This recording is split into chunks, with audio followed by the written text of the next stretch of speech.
I think Auroville has given me a lot, really many, many beautiful things. And I'm super grateful for it. I think it as a privilege to be able to live here, or having been able to live here.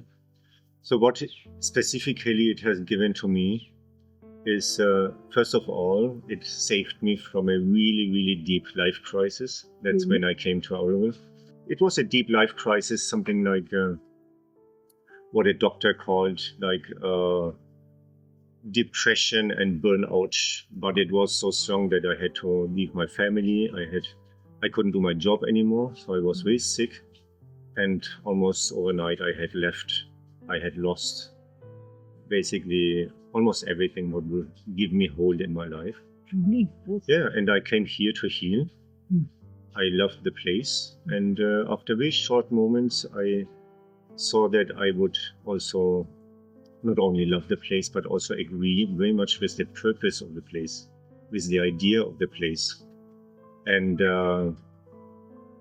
with Mother's idea, with the idea of participating in a collective experiment for human consciousness.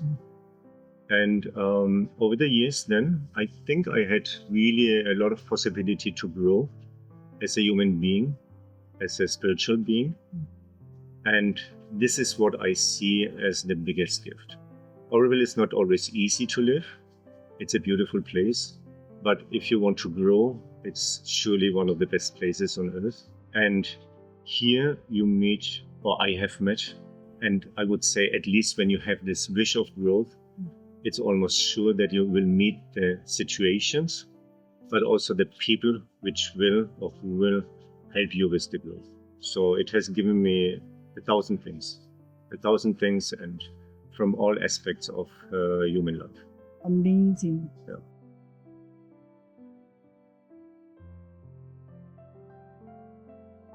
Because what we are experiencing right now is not a potential end of Auroville, but it's a necessary step in evolution of Auroville. That we have completed the first cycle.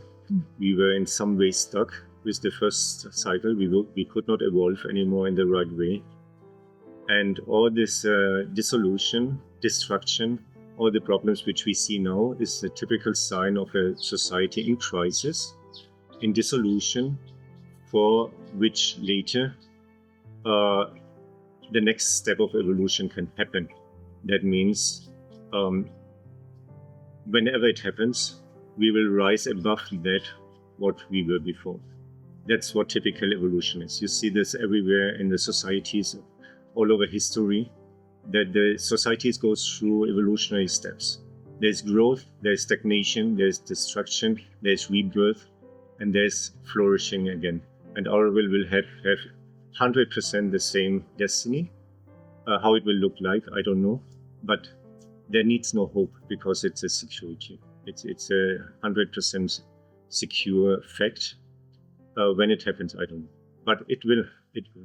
It's a very painful process right now for many people. I acknowledge this.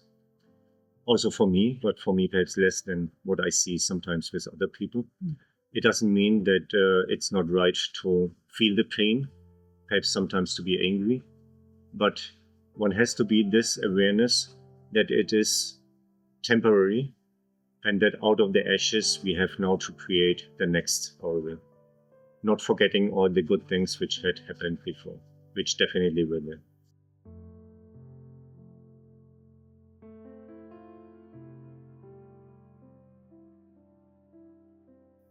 Well, for our current state of consciousness, yes.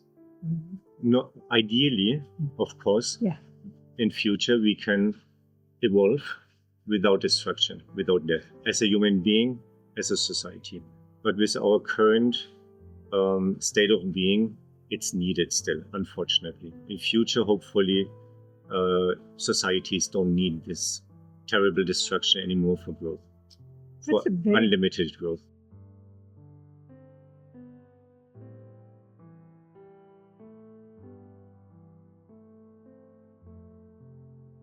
I think one of the first steps is what we see in this conflict. We see people who are very extreme and standing on whatever side. in my consideration, ugly people, people who are kind of fanatic in their opinion. And we need to stop following these people.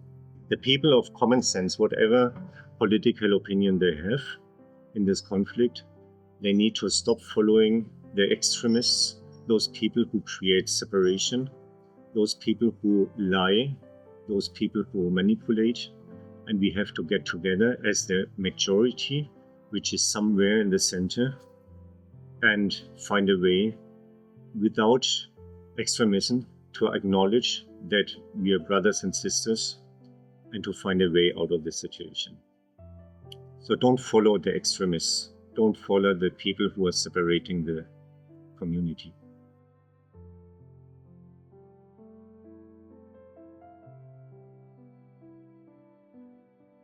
Well, this is one of the things which have disturbed me mostly in the last years, watching a lot of people where I thought the people were very advanced, very spiritually advanced, people who were doing a lot of inner work.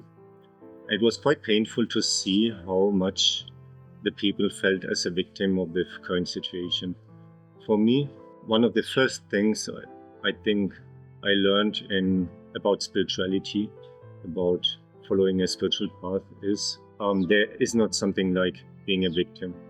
So the first question, if something happens around me, to me, should be, what is my take? How can I be responsible for this situation? And even if I have had the clearest or the best intentions to what has brought up the situation, there might be a little bit where I say, okay, there's something to learn for me through the situation. So I can take responsibility. The second thing is, even if I think, wow, I think I have done everything the best, with the best intention somebody can have, and I think many people have had a good intention over the last decades in Auroville. Nevertheless, I can ask, where does it bring me? Why was it necessary? Even if I'm not guilty of any misbehavior, of any bad intention. So what is it telling me, the situation? So basically, as a spiritual individual, as a spiritual society, there cannot be something like victimhood. It should not exist. There should exist only responsibility and the view out of the situation right now. What can we do? What can be done?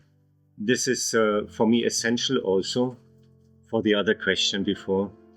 What should we do to bring the community together again, to start again? So one of the first things, stop being a victim. Whatever happened, to some people happened ugly things. I know this, and I don't want to be disrespectful in this sense. But even if things hurt, and to me too, and sometimes I feel very much a victim of life. Everybody does, and it's only human, and it's okay. But must come the moment where I say, okay, I feel as a victim now. It's not right. So what's the thing to do? Where can I get out of this? Where can I take responsibility? And what's the next step? What out of the teaching I have received? So forget about victimhood and take responsibility. That's my take on being a victim. Thank you, Stephan. Okay. Thank you very much.